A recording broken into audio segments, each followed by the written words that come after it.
Anthony Hughes, welcome to the Human Capital Innovations Podcast. Thanks so much, John. Happy to be here.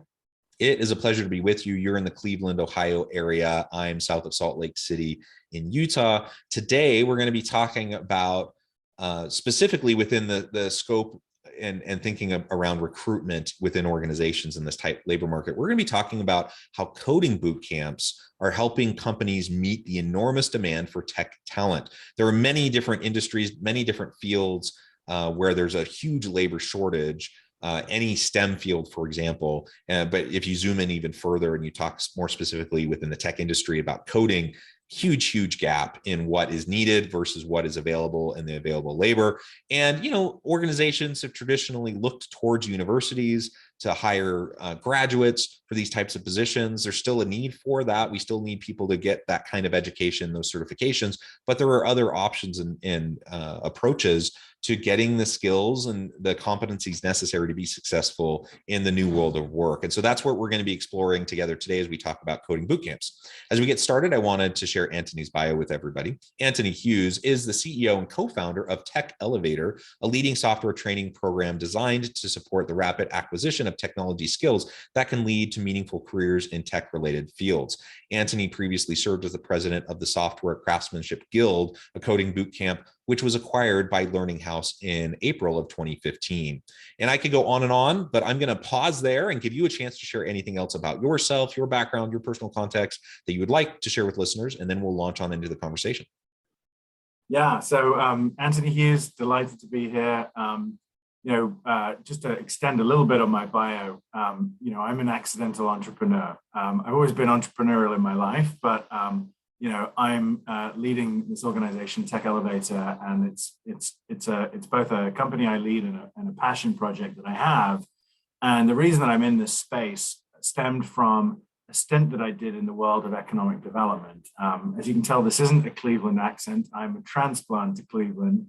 I married a girl from Cleveland, and I've been spending a lot of my career and in the last few years trying to contribute to making the community a better place. And in the world of nonprofits and economic development, I worked for an organization that focused on tech-based economic development. And I ran an entrepreneurial mentoring program, and I helped companies grow and source capital and build their teams. And one of the things that I experienced firsthand was the woeful lack of technology talent in the community that I had been adopted by, chosen to call home, and felt that was a problem that I really wanted to set out to solve.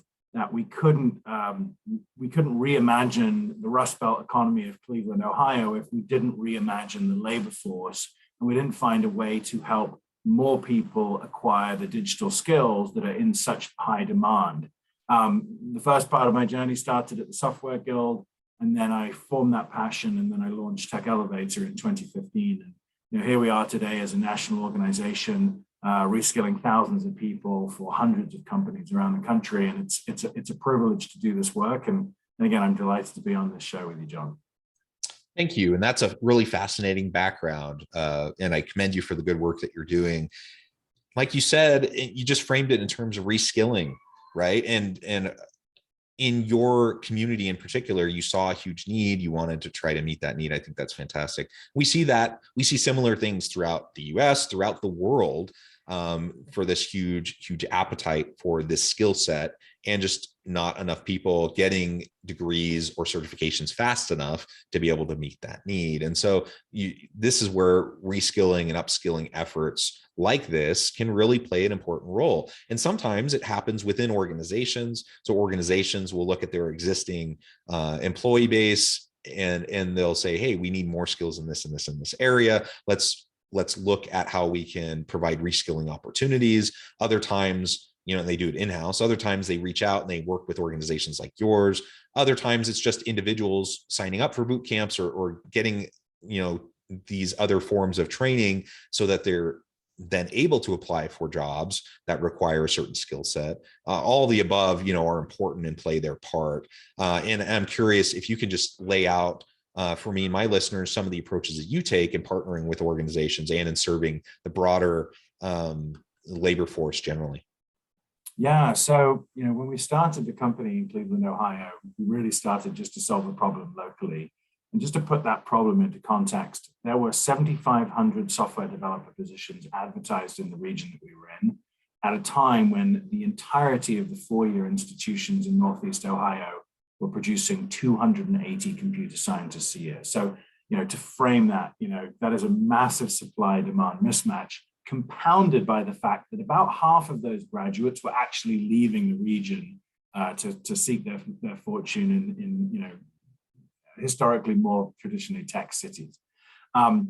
Taking that to a national level, we stand at 1.3 million open software developer positions in the US economy, with about 100,000 computer science grads in terms of the output. So again, a woeful supply-demand mismatch. Poland produces more computer scientists than the US does, which is fairly tragic. So how do we go about solving the problem? Well, we started the program really as an on-ramp to technology for individuals who are looking to improve their lives and improve their careers. And the mission of Tech Elevator is to elevate people, companies, and communities. And our belief is that there are smart people in our communities who have the cognitive ability to do better, to fulfill their potential, to get better jobs. And if we can take those individuals, identify them, reskill them with these in-demand skills, we can fuel the growth of companies locally in our communities, domestically, and in doing so, we can contribute to the vibrancy of the communities that we're in. And so we started the business as a consumer business only. I'm smart, I know I can do better in my career. What are my choices? Do I go to college? Do I go back to college and incur more debt? Or are there alternatives? And Tech Elevator emerged as a really viable alternative. And we were able to place people into technology jobs, the equivalent jobs of computer science grads, with enormous success. We have a 95% graduation rate, 90+% job placement rate, and the average salary impact of our graduates is $24,000 more than they made before they came to our program, which, by the way, is a 14-week program in duration. And that's what we were doing, and we were doing very successfully. And what if I can just pause there for a second. So I was going to ask you, because I've seen different coding boot camps that are of different types and durations, and your 14-week program, is that a full-time 40-hour-a-week intensive type of a program, or what does that look like? Yes, we have. It's 14 weeks. The average student will do 50+ hours a week, so it's not intense. A cakewalk. Yeah. But we'll take them from zero coding experience to a functional code-ready junior developer in that time period. We also just launched a 30-week part-time program to provide another, more accessible route for people that weren't in a position to quit their jobs, which is what our full-time students have to do. They have to be sort of fully committed to doing that. So that's the format, but it's proven to be very successful, and it's a high return on investment path for individuals that are willing to take the leap with us. And we have the track record at this point for people to feel like, yes, it's a risk, but it's been mitigated by the outcomes of the provider. To sort of continue on the point that, or the question that you asked before about the sort of the modalities in how we're solving this problem.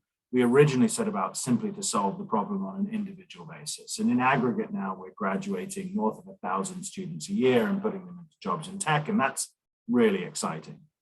The opportunity to work with companies in a more, in a deeper partnership way actually came when one of our hiring partners approached us and said, look, we're hiring your graduates, and we're hiring them in dozens at this point, and they are performing at, and in some cases, above the level of our computer science hires. If you can do that with, former baristas and retail workers and hospitality workers and Uber drivers, what can you do with the employees that we have in our organization who are driven and ambitious, but don't have the skills to fill the roles that we need? And we said, well, we're not really in that business. We really support individuals. And they said, look, just could you just take 5 employees and see what happens? And we took 5 employees and they sat side by side with, students in our classes. And then the result was that they came back and they've continued to sort of build that engagement. And now in that particular instance, we're training employees globally for them, which is incredibly exciting. And we have partnerships with dozens of companies at this point who are sending us their employees to reskill into software developers. And that's been really exciting because there are many initiatives at play right now around technology. One, I need more technologists, but 2, I need to diversify the makeup of my technology organization. And when you look at the output of computer science programs, we really haven't improved much in terms of diversity. We're talking about 18% female, 5 to 6% African American, and that's reflected in the makeup of the tech field in general. Well, if you look inside organizations, large organizations have diversity, they just don't have it equally spread across the organization. And what we've been able to show them is that you can identify high potential individuals through an aptitude testing methodology that we use and reskill them into technology roles, retaining them, developing them, building your employer brand, and diversifying your workforce at the same time. Yeah, which checks so many boxes, right, of what organizations need. So not only are you getting the reskilled talent that you need, you have the diversity, equity, and inclusion. You're able to meet those goals and move the needle there. And frankly, there are so many other positive organizational benefits to investing in your people, promoting from within. Those types of things also just reinvigorate your current workforce, help them to feel valued, etc. So it's really a no-brainer for organizations to try to leverage these types of approaches. And again, whether it's in a coding kind of a position with coding boot camps or other reskilling and upskilling types of initiatives, I hope the message is coming through loud and clear for anyone listening that this is something you should absolutely be investing in, because the ROI bottom line benefits are going to be huge. But even some of the harder to measure, squishy, cultural and environmental benefits of having that kind of investment into your people is really going to pay off, especially in the long run. And especially while we're dealing with a really tight labor market. Certainly in STEM fields and tech fields, it's been tight. It's going to continue to be tight, but really organizations are struggling to fill any positions. So, there's so many just open positions, and a lot of them, they don't need necessarily a college degree. They just need, a certain skill set that's going to help them to be successful. Let's invest in our people and help them develop those skills. And then all of a sudden you find yourself with great people who are more committed to your organization, more loyal, and you've also proven them as someone who's committed to being a lifelong learner, someone who's continuing to invest in themselves to make sure that they're going to meet the needs of the future of work. Yeah, it's absolutely right. One of the things that employers can do, particularly around these tech jobs, is just tear down the college degree requirement. If you go to your IT department, you talk to software developers and you understand their background. Some of them, of course, will have come through a computer science background. Others will have been self-taught, and many of them will have come from non-traditional sources as well. And so what I love about the field of technology, and particularly software development, is it's highly meritocratic. The piece of paper that you have stating where you went to college and what degree you got, that doesn't matter 5 years into your career. What matters is what you can do and what you can learn. You're looking for problem solvers, people who are growth oriented, people that get really excited about finding more efficient ways to do things in your organization, and maybe the privilege of the opportunity to go to college, or the influence of a family member or a friend steering you in the direction of a computer science degree. That shouldn't be the barrier to entry. Cognitive ability truly does lie evenly in the population, whether it's the general population or the incumbent population of your workforce. And if you're willing to widen your aperture, you will be rewarded in spades for that, and you will get a really strong return on investment.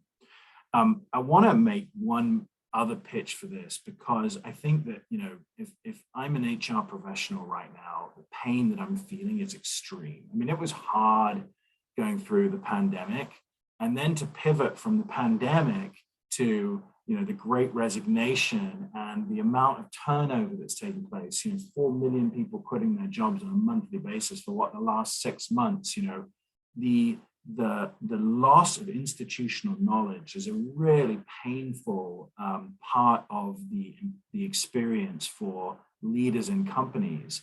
And the institutional knowledge that belongs in your, let's say, low skilled, non-college degreed frontline workers, the understanding of your customers and your culture, and the experience and just the sort of the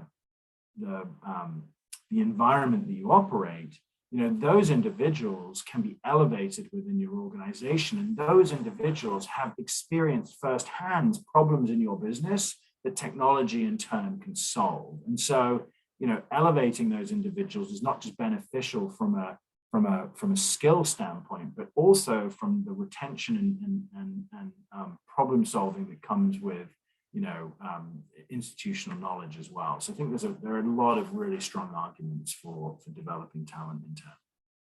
Yeah, I absolutely agree. So what would you suggest to anyone grappling with this? What are the first steps as you're trying to explore this and figure out whether something like a coding boot camp or any other sort of reskilling or upskilling kind of a program would be useful and beneficial for you? Well, I think there's a few different things that need to be considered when you're looking at this, right? So if you're an organization that is thinking about this, or you're in a position where you're thinking about this, one of the things that I would say is, it's always good to have some success stories where this is working that you can point to, right? So people are typically nervous about taking risks, moving away from the status quo. But you can look increasingly at examples around the economy of companies that have taken leadership roles in this and lent into this. We've got a great working relationship with JP Chase. And JP Chase has, it hires on an annual basis, I think 15,000 IT workers every year. They've got a $10 billion plus IT budget. And so they can take some risks and experiment earlier than maybe some smaller mid-sized businesses can do.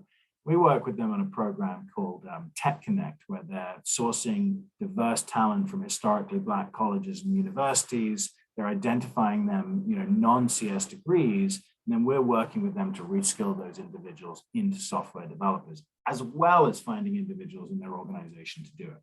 That's one of the companies we work with. There are many others, but I'd also point to Home Depot. They have a phenomenal example of a project that they did called the Orange Method, where they took store level associates who making 15, it's probably closer to 20 right now, $20 an hour, and instead of losing them, they offered them the path to move into the sort of corporate organization to reskill them to become software developers, and took them through a 6 to 12 month process of training and then apprenticeship. So there's good examples out there.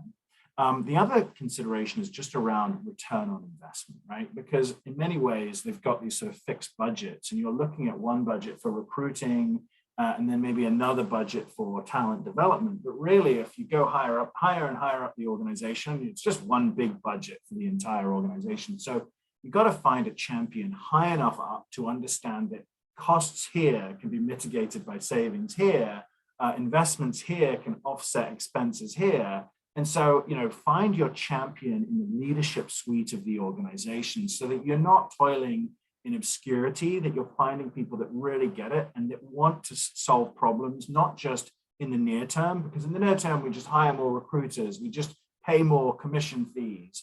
In the long term, if we really want to win in the talent game, we've got to look ahead, we've got to look downstream. And so, your CFO, your CHRO, your CIO, these are people that should be aware of these kinds of initiatives. So those are a couple things. Of course, we're more than happy to talk to people about the work that we do with other companies and how they manage to break things down. The other thing I would say is you don't have to boil the ocean. Start small, right? Start with an experiment where you can get some wins and find some champions in your organization. one of the things that we're really proud of is that we've developed an aptitude test. It's a cognitive assessment that helps us identify the cognitive ability to code in individuals who've never been in technology before. And so what we're able to do with companies who are saying, I've got this group of employees whose skills are atrophied and I need more software developers, but is there anything you can do with them? Is we test those individuals and we say, look, these, give me 100, these, we believe about 30% of people have the cognitive ability to code. These 30 people can do it. Now let's train these and place them into a part of your organization where you've sort of tilled the soil so that they know, where they're landing, that their managers are ready to receive them. Get it right in a small scale, 5 employees, 10 employees, 50 employees, before you try and do it on a massive scale with like 1,000 employees. So those are a few pieces of advice that I would give people. And of course, everyone's got a unique circumstance, and would be delighted, to talk to anyone who is interested in exploring this path. Wonderful. Anthony, this has just been a really fascinating conversation. I know at the time I'm going to have to let you go here in just a minute, but before we wrap up for today, I just wanted to give you a chance to share with listeners how they can connect with you, find out more about your work, your team, and then give us the final word on the topic for today. Great. So you can find Tech Elevator at techelevator.com, at Tech Elevator on Twitter. We're pretty active on LinkedIn. You can find the team there. Anthony Hughes, you can reach out for me or any of our team members on the enterprise side of things if you're looking at doing reskilling. Big pitch for hiring partners. We're always looking for hiring partners. It's no charge to hire a Tech Elevator graduate. We're just delighted to see their careers elevated, so we can connect you to the folks that do that as well. And then on the topic of reskilling, what I would say to anyone who's thinking about doing this is, it's going to take some courage. You're going to have to stick your neck out. But these are the kinds of initiatives that also can really drive somebody's career. These are big problems that organizations are trying to solve. And if you're a problem solver and you can come up with creative solutions, you can couple and tether your career to the success of those solutions. And these solutions are wildly successful around the country at forward-thinking organizations, it's not a question of if your organization is going to engage in these kinds of initiatives. It's a question of when. So jump on it, make it yours, own it, and be a change agent in your organization. And at the same time, elevate some careers in some really awesome and life-changing ways. I love it, Anthony. It's just been a pleasure. I encourage listeners to reach out, to get connected, find out more about what Anthony and his team can do for you. And as always, I hope everyone can stay healthy and safe, that you can find meaning and purpose at work each and every day. And I hope you all have a great week.